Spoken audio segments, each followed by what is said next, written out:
Je vous dis un grand bonjour mes frères bien-aimés alors que nous arrivons à la fin de l'année liturgique.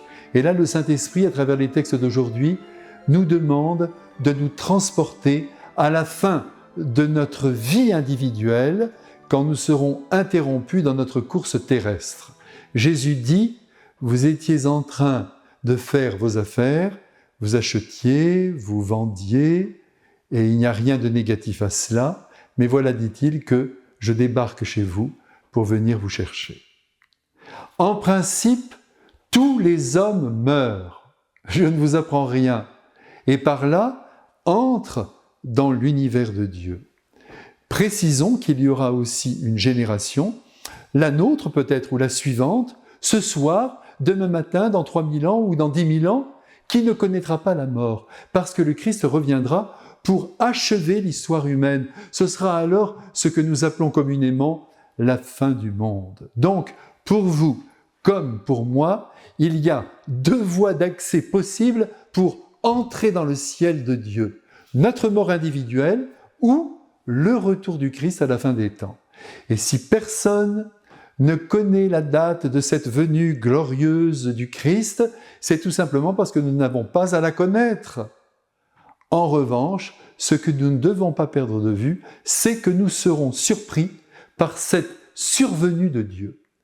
Mais voyez, même notre mort individuelle, elle nous échappera, car la mort reste mystérieuse. Ce n'est pas l'arrêt du cœur, ce n'est pas l'arrêt des fonctions cérébrales, c'est la séparation de l'âme et du corps. Et là, laissez-moi vous dire que nous nageons en plein mystère. Même quelqu'un qui porterait atteinte à sa vie, que Dieu nous en garde parce que chaque seconde est précieuse, ne saurait pas exactement le moment de sa vraie mort. Bref, à la génération qui connaîtra en direct la fin du monde, Jésus donne aussi quelques conseils que je vais paraphraser à peine. Jésus dit au fond, ne paniquez pas, n'allez pas chercher vos affaires, vos comptes chèques, vos cartes de crédit, vos bijoux. Et si vous êtes à votre travail, dit-il, restez sur place, j'arrive. Ici, entre les lignes, nous comprenons que cette saisie divine de l'humanité s'accomplira rapidement, et d'ailleurs, pour que nous le comprenions bien, Jésus prend l'exemple, une image si vous voulez, l'image de l'aigle fondant sur sa proie pour nous éveiller à son retour.